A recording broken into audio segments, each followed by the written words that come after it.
নমস্কার বন্ধুরা, কেমন আছেন সবাই? আমার একটি নতুন ব্লগে আপনাদের স্বাগত জানাই। এখন তো প্রচণ্ড গরম পড়েছে। আমরা সবাই জানি যে ফ্রিজে জল খাওয়া খুবই ক্ষতিকারক। তাই আমি কিভাবে মাটির পাত্রের মধ্যে আমি জল রাখি যা ফ্রিজের মতনই ঠান্ডা হয় তা আপনাদের সঙ্গে শেয়ার করব। চলুন তাহলে দেখা যাক। এই মাটির জালাটা দেখছেন, এই মাটির জালাটা আমাদের 3 বছর পুরনো। তো এইটাকে আমি প্রত্যেক বছর এইভাবে, এটা দেখছেন, এটা আমি সন্দক নুন নিয়েছি। সন্দক নুন নেওয়ার কারণ হচ্ছে, কারণ পুজোর সময় যদি পুজো যখন উপোস করি তখন তো জল তেষ্টা পাই। তো আমি এটা যদি সন্দক নুন দিয়ে মাজি তাহলে জলটা আমি খেতে পারি। যদি আমি নর্মাল নুন দিয়ে মাজি তাহলে সেটা আর পুজোর সময় খেতে পারবো না, কারণ আপনারা জানেন পুজোর সময় নুন খাওয়া চলে না।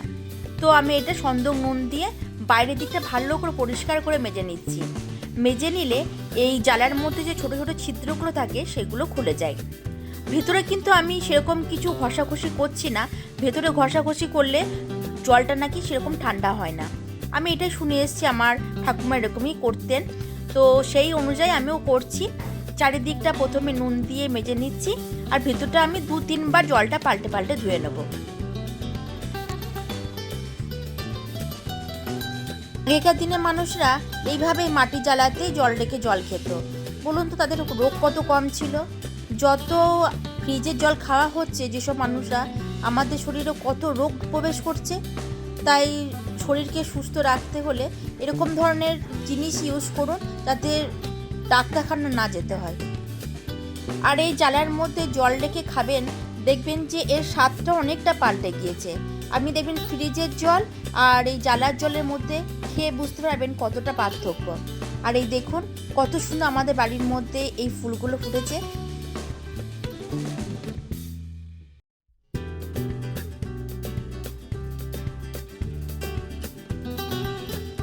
বাইরের দিকে জালাটা আমি ভালো করে নুন দিয়ে ঘষে ঘষে মেজে নিয়েছি।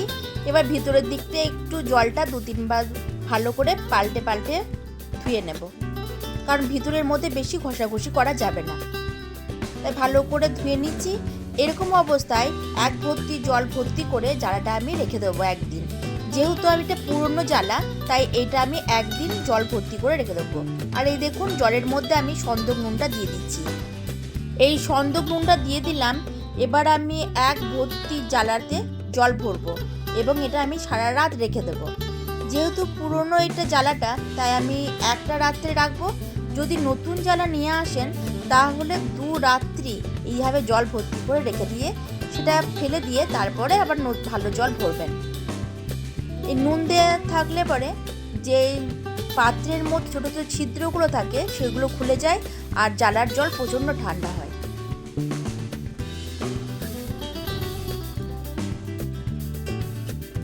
এই দেখুন জালার জল ভর্তি করে নিয়েছি। এটা একটা জায়গায় রেখে দিই সারা রাতের জন্য। আর এই দেখুন এই কাপড়টা নিয়েছি লাল, এটা গত বছরের কাপড়, তাই ভালো করে ধুয়ে নিচ্ছি। এটাকে আমি ভিজিয়ে পুরো জালার গায়ে আমি জড়িয়ে রাখবো যখন আমি ভালো জল ভর্তি করব তখন। এখন আমি এমনি রেখে দিচ্ছি, যখন আমি নিচে নিয়ে যাব ভালো জল ভর্তি করব তখন জালা চারিপাশে এই কাপড়টা আমি বেঁধে দেবো।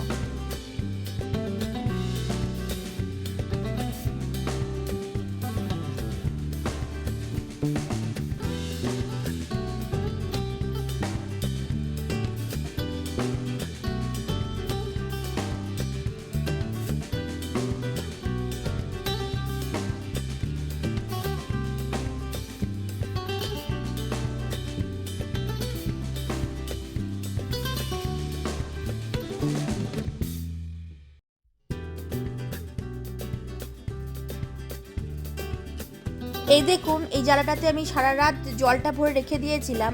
আজকে সকালবেলায় যখন এসে দেখছি দেখুন নিচে দিয়ে কত জল বেরিয়ে গিয়েছে। মনে হয় এটাতে ছিদ্র হয়ে গিয়েছে। চলুন তাহলে এই জালার মধ্যে থেকে যত জল আছে সেগুলো সব বাইরে ফেলে দিই। দেখি এবার কোথায় ছিদ্র হয়েছে, সেটাকে এমসিল দিয়ে সেটাকে ফিল আপ করে দেবো।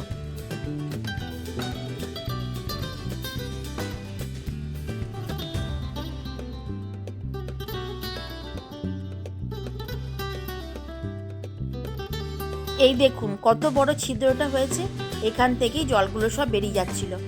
এই দেখুন একটা এমসিল কিনে নিয়ে এসেছি। এমসিলের ভিতরে দুটো প্যাকেট থাকে, দুটোকে ভালো করে বের করে এই দেখুন অদ্রিজা আপনাদের দেখাচ্ছে, দুটো প্যাকেটটাকে একসঙ্গে বের করে হাফ হাফ নিয়েছি, দিয়ে আটা যেমন মাখে সেরকম মেখেছি। অদ্রিজাই মেখেছে, মেখে এবার যেখানে ছিদ্র হয়েছে সেখানে এবার লাগিয়ে দেবো।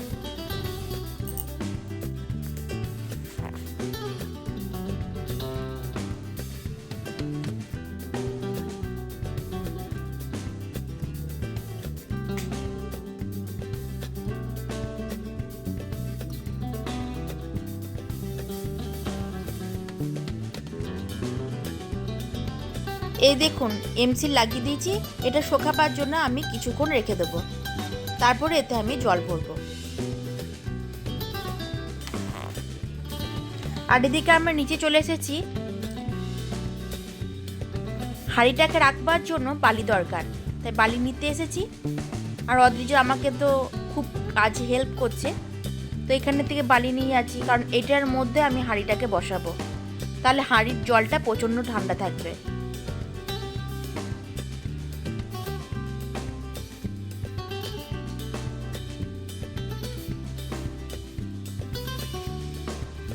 দেখুন বালি নিয়ে চলে এসেছি, এই বালিটাকে এবার আমি জল দিয়ে ভিজিয়ে নেব।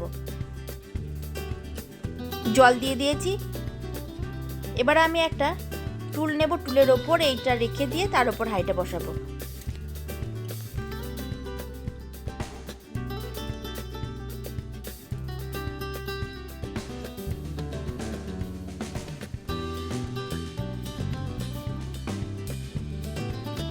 এই যে এক স্ট্যান্ড নিলাম, এর ওপর এটা বসালাম, এবার ওপর থেকে নিয়ে আসি হাঁড়িটা, এবার জল দিয়ে এটার ওপর বসিয়ে দেবো। ওপরে এসে দেখি আমি যেখানে এমসিল লাগিয়েছিলাম তার চারিপাশ থেকে আর একটা দেখছি ফুটো হয়েছে। এরকম 2-3 জায়গায় হয়েছে বলে সেই জ্বালাটা আর ইউজ করলাম না। আমাদের দোকানে যেহেতু জ্বালাটা বিক্রি হয়, তো আর একটা নতুন জ্বালা নিয়ে এসে জল ভরে রেখে দিয়েছিলাম। তারপরের দিন আমি আবার জ্বালাটাকে পরিষ্কার করে তারপর জল ভরবো। আজকালকার যেসব জ্বালাগুলো হচ্ছে সে তার মধ্যে তো নল লাগানো থাকে, নলটা লাগাবার সময় আমি দেখেছি বাইরের দিকে আর ভিতরের দিকে আঠা লাগানো থাকে। বাইরের দিকে আঠাটা লাগানো থাকলে কোনো ক্ষতি করে না, যেহেতু জলটা ভিতরে লাগানো থাকবে, আঠাটা দেখেছি কলটা চারিপাশে সুন্দরভাবে আঠা লাগানো থাকে।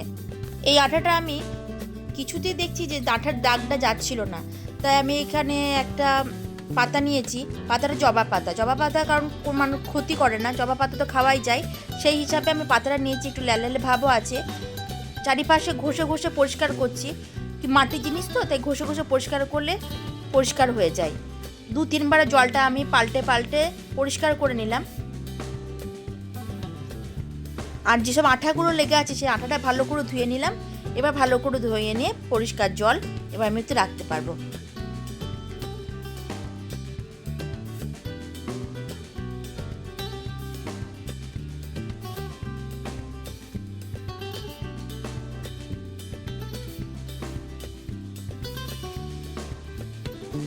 এই দেখুন জ্বালাটা নিচে নিয়ে চলে এসেছি, জলও ভরে দিয়েছি। এবার এটা ঢাকা দিয়ে রেখে দেবো, পরের দিন দেখাবো জলটা কতটা ঠান্ডা হয়েছে।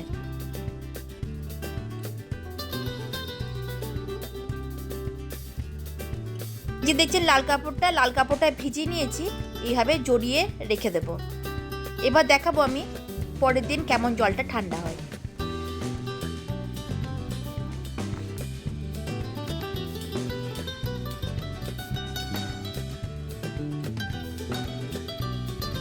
এই দেখুন জলের গায়ে বাষ্প দেখতে পাচ্ছেন, জলটা কতটা ঠান্ডা হয়েছে বুঝতে পারছেন। তাহলে গরমে এইভাবে ঠান্ডা ঠান্ডা জল খান, ফ্রিজের জল একদম খাবেন না, শরীর সুস্থ রাখুন আর গরমটা এইভাবে এনজয় করুন। তাহলে ব্লগটা আজকে আমি এখানেই শেষ করছি। ভালো থাকবেন, সুস্থ থাকবেন, আর ভালো লাগলে ভিডিওটা লাইক করে দেবেন। আবার দেখা হবে নতুন একটি ব্লগে।